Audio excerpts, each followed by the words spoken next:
I'm going to start this morning with a couple of readings from the 22nd chapter of Deuteronomy. But they're just examples. And the first 5 books of the Bible, called the Law, but particularly Exodus, Deuteronomy, and Leviticus, are filled with these kinds of laws. So this is from the 22nd chapter, and it begins: You shall not see your neighbor's ox or sheep going astray and ignore it. You must bring it back. If this neighbor does not live near you, or you do not know who the neighbor may be, take it to you, or who the owner may be, take it to your own house and keep it with you until your neighbor claims it, then return it.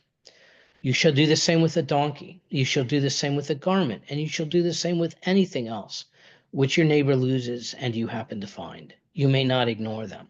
You shall not see your neighbor's donkey or ox fallen on the road and ignore it. You must help in lifting it up.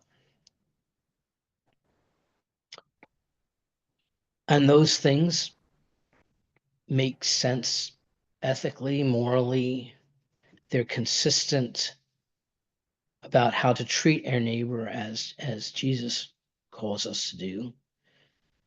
Then we have further on in the 22nd chapter rules like these. You shall not sow your vineyard with 2 different kinds of seed, or else its produce shall become forfeit, both the crop you have sown and the yield of the vineyard. You shall not plow with an ox and a donkey harnessed together. You shall not wear cloth made from wool and linen woven together. You shall put tassels on the 4 corners of the cloak that you wrap around yourself.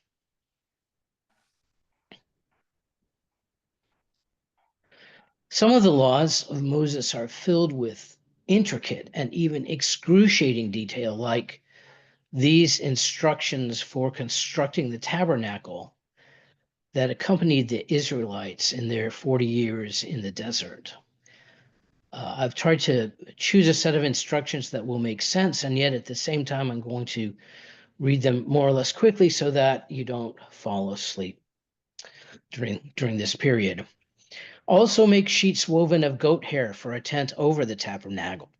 Make 11 such sheets. The length of each shall be 30 cubits, and the width 4 cubits. All 11 sheets shall be of the same size. Join 5 of the sheets into one set, and the other 6 sheets into another set. Use the 6th sheet double at the front of the tent.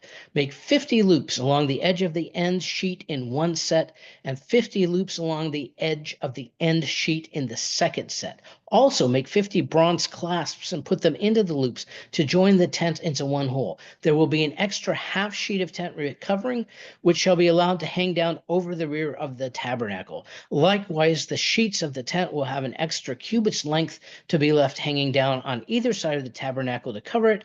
Over the tent itself, make a covering of ram's skins dyed red. And if I had realized how difficult it was going to be to keep on repeating sheet and set and sheet and set, I would have chosen another passage. Be that as it may. A brief digression. If you have ever cared for livestock, you know you feel a certain pressure around your chores when the weather gets very cold or very hot. When it's getting cold, for instance, you trudge around bundled up in your heavy clothing, spreading hay, breaking ice on water tanks and adding fresh water, feeding grain in all your troughs, filling hay nets or mangers if you have them. You spread extra bedding for the animals with indoor shelter. You might gather into the barn animals that are usually at pasture and shut the doors to keep them inside, all to protect them from the cold. And when these things are done, even if you cannot feel your fingers and toes, even if your mustache and nose hairs are frozen, you feel satisfied. You feel that life is good. You may still worry about the cold, but you've done what you could to keep your flock or herd safe, and for now you are content. The cold is still going to come, but for now, you are content. But there are other times in life when you don't know what to do to keep everyone safe. I got a phone call from a friend last week. Her father had a heart procedure and then went back to the hospital the next day because he was experiencing chest pressure and chest pain. Maybe it was a result of the earlier procedure, but maybe it wasn't. In the ER, they weren't sure. My friend lived 2 hours away. A cousin was with her father. They waited in the waiting room of the ER. Her father was monitored, but he wasn't given a room and he wasn't admitted. Finally, at 11 p.m., after they had been there almost 12 hours, they decided that her father was not having a heart attack and they released him. The cousin drove him home an hour's drive. When my friend, when she called in mid-afternoon, not knowing what was going on, was asking for prayer. What else could she do? There was no knowledge to be had, no action that she could take from 2 hours away. And yet most of us in the same situation, certainly not me, would hardly feel content with our actions if all we did was ask for prayer and leave it at that. We don't get the same sense of having taken care of things the way we do when we have the animals enclosed in the barn. And I am imagining that every single one of us has waited with someone in a hospital and not had a sense that we had taken care of things. Our world, most of the time, is a lot more like that second situation of waiting in the hospital than it is the first.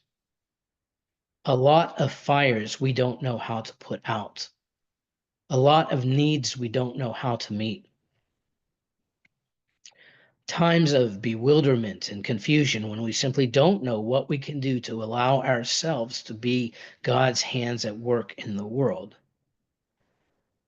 So we don't feel content. We don't feel as though we've done what we can do. We feel anxious, unsettled, filled with energy that has no way to express itself and becomes anger or despair. Metaphorically, and perhaps even physically, we walk back and forth, muttering, "What can I do? What can I do?" As I've thought about that difference between the calm that comes with knowing that we've done what we could and the anxiety that comes with not knowing what we can do, I've remembered the instructions like, "You shall not wear cloth made from wool and linen woven together. You shall put tassels on the four corners of the cloak that you wrap around yourself." Now, the Israelites who received those instructions were wandering around in a desert, led by a pillar of smoke and feeling very little control over their lives. And so I wonder whether these arcane rules about dyeing ram's hides red to throw over the top of the tabernacle, and exactly how many knots to put into the cords that make the curtain that separates the Holy of Holies from the rest of the sanctuary, maybe those are the things that God gave people who seem to themselves to have no power. Maybe he gave them those things to do to assure themselves that they were being faithful and that they had done at least what it was they could do.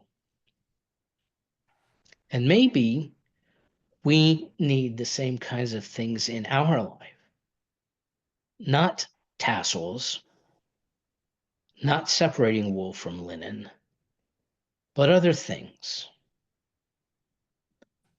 What would it take for me to feel as though I had been at least a minimal amount of faithful, as though I had laid down bedding and gathered animals into stalls? And it could be one morning prayer, perhaps the Our Father, perhaps some other prayer, perhaps a new prayer every day, but one morning prayer maybe, or an evening prayer, or even both.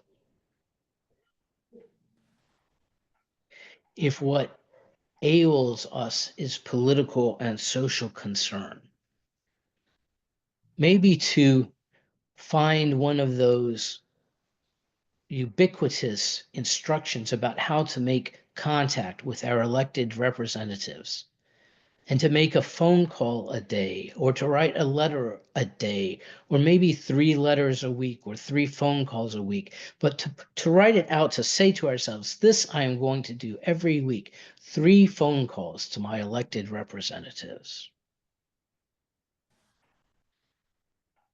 Maybe twice a week, make a phone call to a sibling or a child or a good friend, just to check in, just to keep the relationship building, just to say, how are you?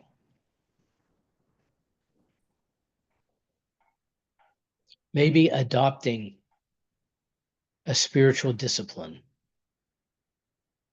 doing the examen every night, perhaps,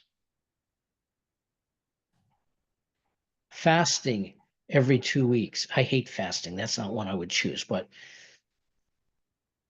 it doesn't necessarily even have to be something every day, but something on your list of things to do. I'm going to do this thing. Perhaps every day, 15 minutes of silent meditation, or 15 minutes of walking, or half an hour of bicycling, something that brings you peace or at least exhaustion, so that you can have the inner peace that we all are hoping to bring to others, so that you remember what it feels like.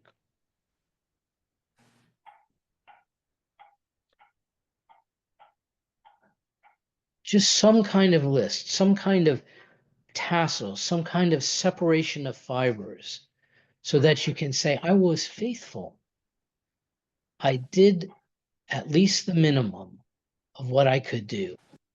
Other things are outside my control, but I did these things and I was faithful.